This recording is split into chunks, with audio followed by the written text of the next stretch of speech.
Hey, Dana here, welcome to my garage, and you're looking at the rear sub-support frame for an 08 Jeep Compass, and we're going to get that swapped out in this next episode.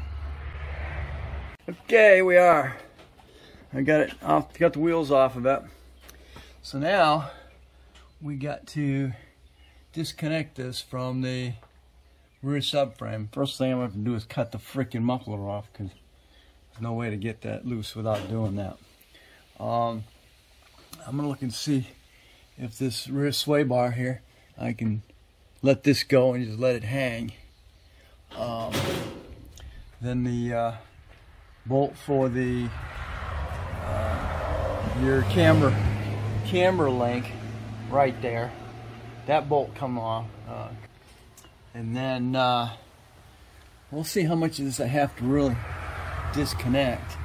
I'm gonna have to be differential. Put on a jack stand, because that's the main thing that's being held by that bolt right there. Okay, I got the muffler out of my way. You can see how this one is starting to rust and rot out right on top.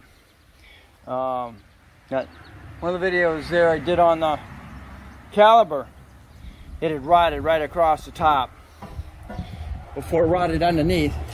And it's got water in it already, you know, it's got water in it from condensation. So here we go. A little bit better view under here. That's your bolt holding your transaxle. I loosened the camber bolt there. I got to do this one on this side.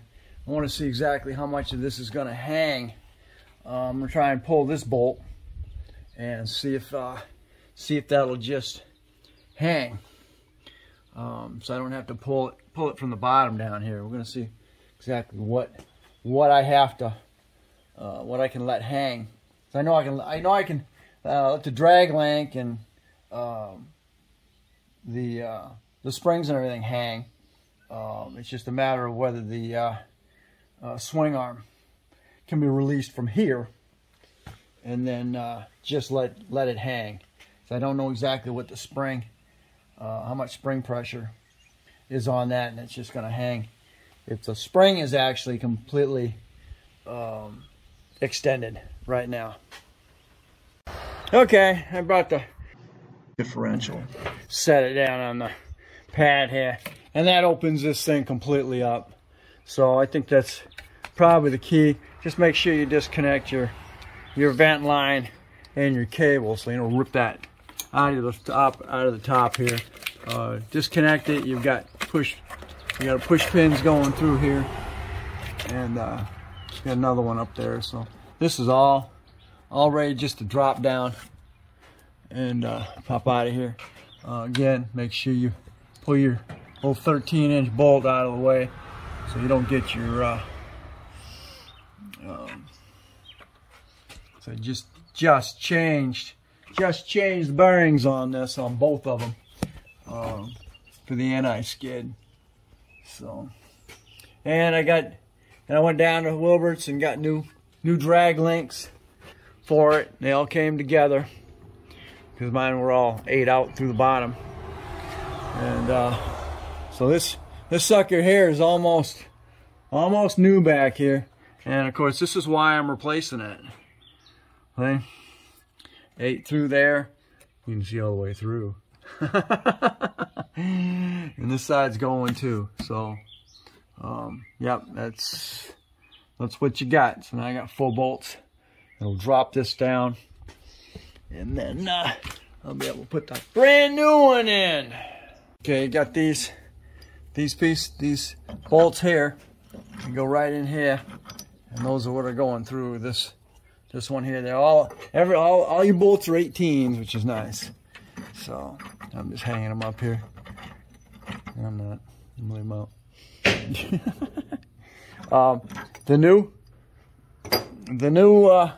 The new brace here came with bolts. I'm not sure how many. Definitely ones to hang it to the frame.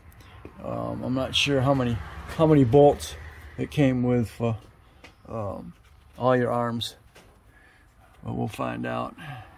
Yeah, of course my Pocket died just when I really needed it. What I did, as you can see, my combination of lifting here for the subframe, I got that one under there with 3 pieces of ply, 2x4, and I got this here so I can adjust it.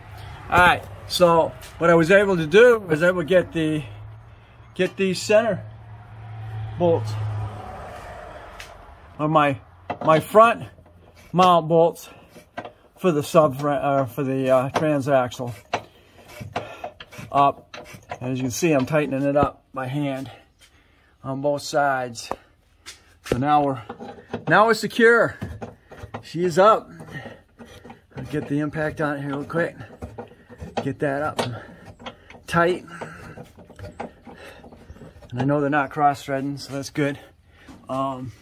This puppy here is still not up in here yet. So I gotta get that lifted a little bit higher for the back bolt, and then this will lock in there, and we should be good on the back side. Because the minute this pulls up, this will pull this up, and it's gonna pull that up, and that should line up right with that, with this puppy right here. All right, I got to show you this real quick because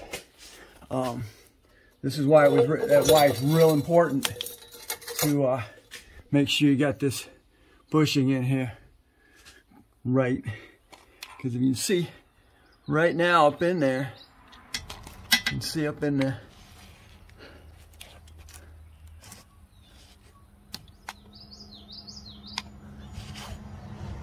How the bushing is pushing right on the edge of that bushing.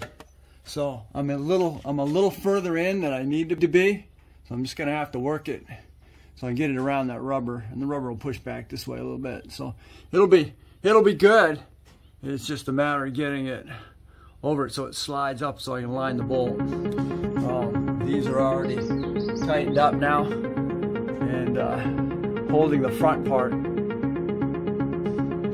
This holds the rear.